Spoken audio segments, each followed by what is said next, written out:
नमस्कार। तो उत्तर प्रदेश का चुनाव और मजबूत होता जा रहा है। फिजा में हलचल तेज हो गई है। 2 चरण का वोट डाला जा चुका है और कुछ लोग ये कह रहे हैं कि हाँ, अब की बार 400 पार, क्या 500 पार भी हो सकता है। कितना चुपचाप वोटिंग हो रही है। लेकिन कुछ लोगों का ये कहना है कि अगर इतना ही सब कुछ ठीक होता तो इस तरह से भाषण देना नहीं पड़ता। तुम्हारा लहजा बता रहा है कि अब माहौल ठीक नहीं है। चाहे प्रधानमंत्री मुसलमानों को नाम लेकर के यह कहने लगे कि आपका मंगलसूत्र लूट करके उनको दे देंगे जो ज्यादा बच्चे पैदा करते हैं, घुसपैठिए हैं। और कुछ दिन बाद, अगले दिन, ठीक अगले दिन, जैसे ही इस मामले पर घिरते नजर आते हैं, फिर ये कहने लगते हैं कि एससी एसटी ओबीसी का आरक्षण छीन करके मुसलमानों को दे देंगे, मुसलमानों को इसमें घुसपैठ करा देंगे। मामला और नहीं बनता है तो अब योगी आदित्यनाथ जो उत्तर प्रदेश के मुख्यमंत्री हैं, वो यहां तक चले जाते हैं कि ये लोग अगर सरकार में आ गए तो गौकशी बढ़ा देंगे। जो भारत माता की जय नहीं बोलता है, जो वंदे मातरम नहीं बोलता है, जो विषधर है, कल्पना करिए, इतना गुस्सा, इतनी हिंसक भाषा।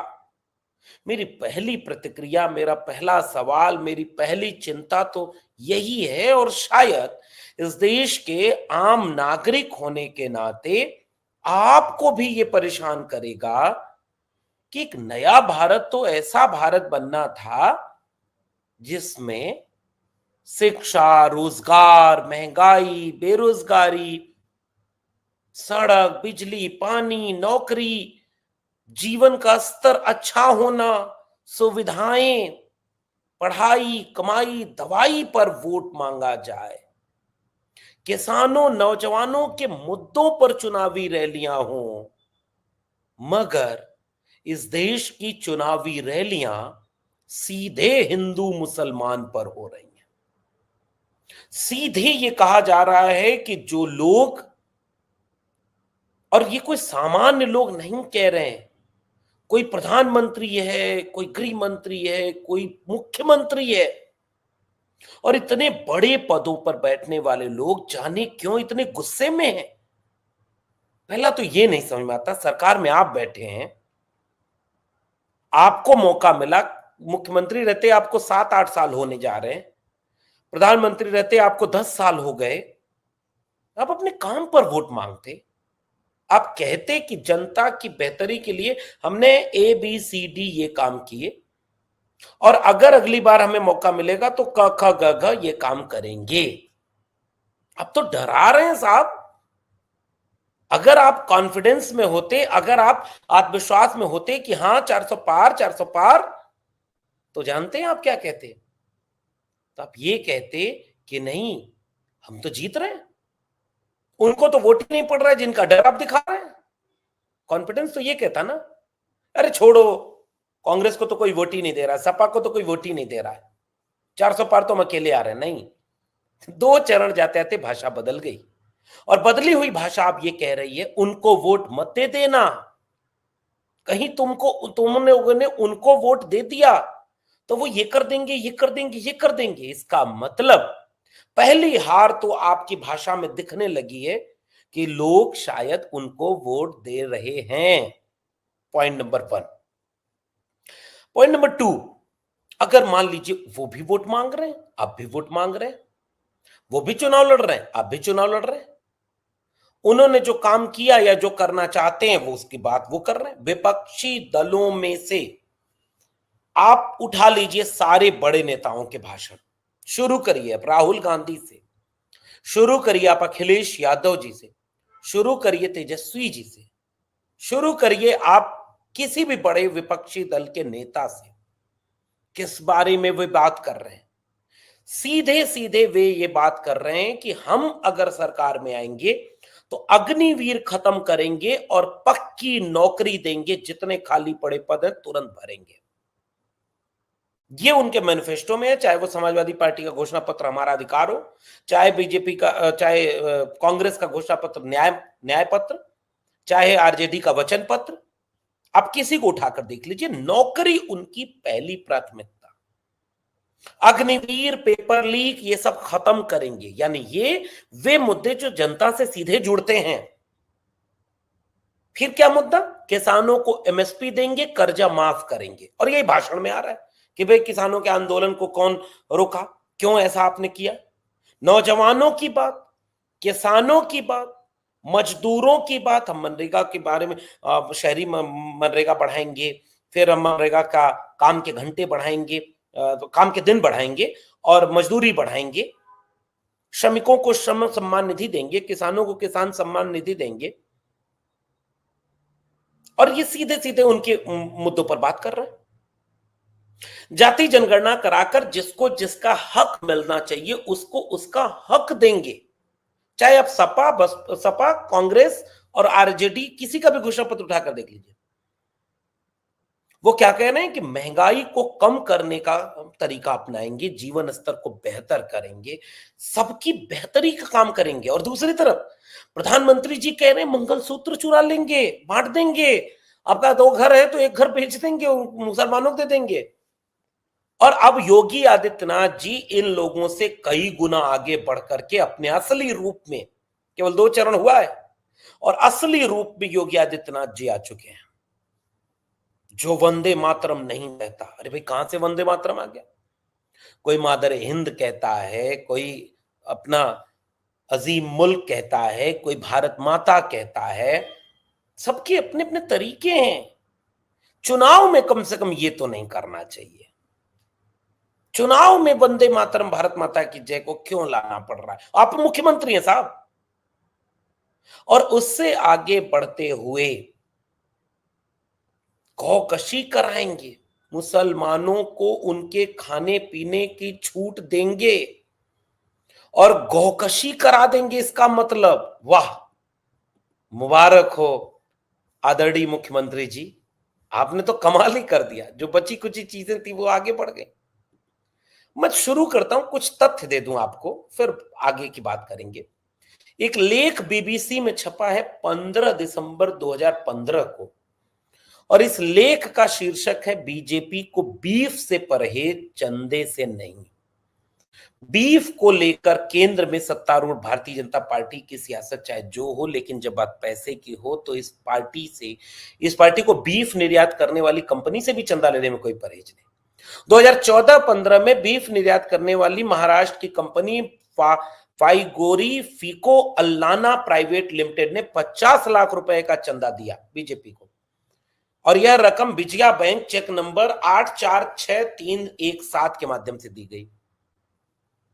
2013-14 के चुनाव में भी 75 लाख रुपए का चंदा दे चुकी थी। एक दूसरी कंपनी इंडाग्रो फ्रूट्स लिमिटेड ने 75 लाख रुपए का और चंदा दिया। फाइगेरियो कॉनवेरवा अल्लाना लिमिटेड ने 50 लाख रुपए का चंदा दिया। रिप्रेजेंटेशन ऑफ पीपल्स एक्ट 1951 के तहत 2003 में संशोधन से नियम बनाया गया कि जो चंदा देंगे उनको बनाया जाएगा। तो जब इलेक्टोरल बॉन्ड नहीं था तो कैसे ये चीजें सामने आई। एक दूसरी खबर एक सुनिए, एक खबर एनबीटी नवभारत टाइम्स में छपी हुई है। बीफ बेचने वाली कंपनियों से चंदा लेती है बीजेपी। एक खबर छपी हुई है आज तक के डिजिटल प्लेटफॉर्म पर कि भारतीय जनता पार्टी ने 250 करोड़ रुपए का 13-14 में चंदा लिया। अब अगर आप बात करेंगे इलेक्टोरल बॉन्ड के जरिए, इलेक्टोरल बॉन्ड की चोरी जब से पकड़ी गई, वह चोरी पकड़ने के बाद लोगों ने सीधे सीधे यह बात सामने रख दी कि बीबीसी की इस रिपोर्ट को देखिए, बीजेपी और कई पार्टियों को कितना चंदा मिला और उस चंदे में से किन किन कंपनियों के जरिए यह पूरा का पूरा मामला आता है। बीफ एक्सपोर्ट कर, आज तक का प्लेटफॉर्म है ललन टॉप, उसकी हेडिंग देखिए क्या है। बीफ एक्सपोर्ट करने वाली कंपनियों ने इलेक्टोरल बॉन्ड से दे डाले करोड़ों। 17 मार्च 2024 का ये खबर है और ये बता रही है कि Allana sons and private limited company, जो 2013-14 में भी बीजेपी को चंदा दे चुकी थी, उसने 9 जुलाई 2019 को बॉन्ड के तौर पर 2 करोड़ रुपए डोनेट किए। फिर 9 अक्टूबर को 1 करोड़ रुपए, फिर फिग्री रिफिको अल्लाना प्राइवेट लिमिटेड ने 9 जुलाई और 22 जुलाई के बीच 2-2 करोड़ रुपए, और कंटिन्यू इस तरह की बीफ की कंपनियां चंदा देती चली गईं। और इन कंपनियों में यह है कि फूड, प्रोसेस्ड फूड के मामले में देश के टॉप एक्सपर्ट्स में ये कंपनियां हैं। और भारत बीफ एक्सपोर्ट करने में, मांस एक्सपोर्ट करने में आज भी दुनिया में ठीक ठाक जगह पर है। मांस कटना बंद नहीं हुआ, मांस का निर्यात बंद नहीं हुआ, मांस खाने वाले लोग जो है हिंदू मुस्लिम इसमें बटे नहीं है, जो खाते हैं वो खाते हैं, जो नहीं खाते वो नहीं खाते। इसका किसी सरकार से कोई लेना देना नहीं, इसका किसी और चीज से लेना देना नहीं। लेकिन चुनाव में भाषण देते हुए एक चुने हुए मुख्यमंत्री की सबसे बड़ी चिंता क्या है कि वे बीफ, आज क्या हमारी माता जिसको हम पूजते हैं उसको काटेंगे? क्या मुख्यमंत्री जी इस बात का दावा कर रहे हैं कि भारत में, चाहे वो दिल्ली हो चाहे वो लखनऊ, हर जगह आपकी सरकार है, क्या सारे स्लॉटर हाउस बंद हो गए हैं? क्या इस देश में अब मांस नहीं, न उपयोग किया जा रहा है, न इस्तेमाल किया जा रहा है, न बाहर एक्सपोर्ट किया जा रहा है? और खबरें ये बताती हैं कि मामला कुछ और है। बीजेपी के कई मंत्री कह चुके हैं कि वो खाते हैं। इसका क्या जवाब देंगे आदरणीय योगी आदित्यनाथ जी? तो मुझे ये लगता है कि यह जो चुनाव है, दुनिया का सबसे बड़ा लोकतंत्र, देश का सबसे बड़ा चुनाव, और ये चुनाव किस चीज पर हो रहा है? मंगलसूत्र, घुसपैठिया, ज्यादा बच्चे, मुसलमान, आरक्षण छीन लेंगे, मुसलमानों को आरक्षण दे देंगे, वहां से होते होते अब यहां पहुंच गया है कि ये लोग हमारी गौ माता को कटवाएंगे।